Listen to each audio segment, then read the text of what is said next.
2027 general elections could mark the biggest shift in youth participation in decades. From central Kenya to Nairobi and the coast, Gen Z voters are projected to turn out in record numbers, potentially reshaping the country's political future. A graph shows the change. In 2022, youth turnout in central Kenya was 38%. In Nairobi, it was 40%. At the coast, 42%, and in Rift Valley, 45%. Projections for 2027 show a surge across the board up to 60% in central Kenya, 63% at the coast, 62% in Nairobi, and 65% in Rift Valley. Analysts say this surge follows a year of civic protests,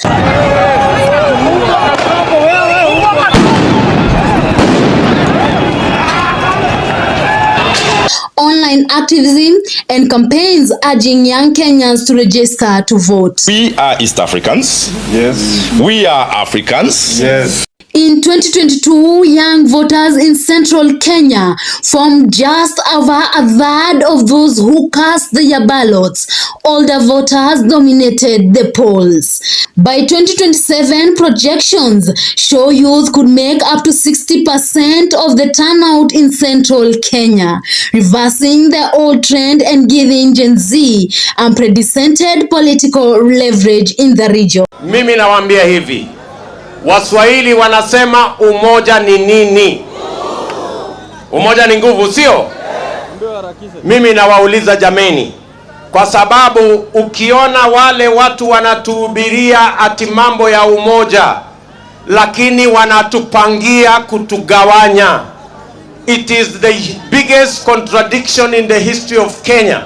For those who are giving us lectures today about the unity of the country, when on the other side, they are the ones sponsoring ethnic, regional, village parties to divide the people of Kenya so that a few people can be beneficiaries because they will be tribal chiefs. For the current administration, more youth participation in Rift Valley and central Kenya could strengthen their base, but only if young voters feel their concerns are addressed. For the opposition, which is now led by the former Vice President Rigathi Gachagua, a larger youth turnout in Nairobi and the coast could open a new ground and challenge traditional voting patterns. Nikisema DCP, tusikiza ground. DCP na unajua huyu Kasongo ni mwerefu, anataka kutengeneza tu wheelbarrow ingine kidogo, tuchama ingine, watu wajifiche hapo, lakini ni wheelbarrow.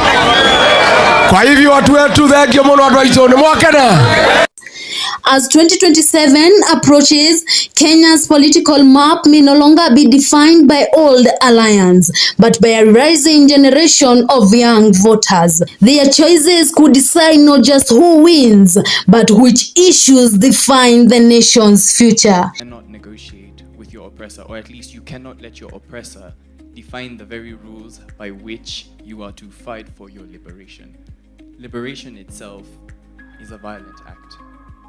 That is not to say that it is engulfed by violence itself, but for true liberation to be found, there is some need or some level of violence that will be required.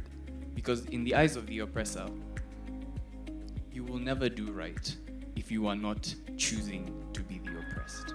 How we were murdered and how we were abducted and how they downplayed the abductions up until now when the IG of police has announced it showcases just how important it was for us to actually get out of our houses in the first place.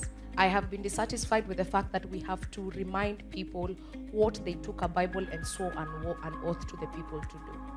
That for me to have to sit down and walk in the streets to remind you that you are obligated to do to Kenyans what you took an oath to is what is disturbing for us.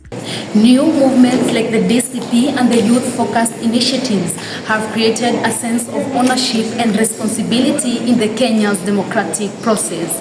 It is a clear sign that the youth are no longer waiting for the change. They are becoming the change. Judy Dorcas with the report.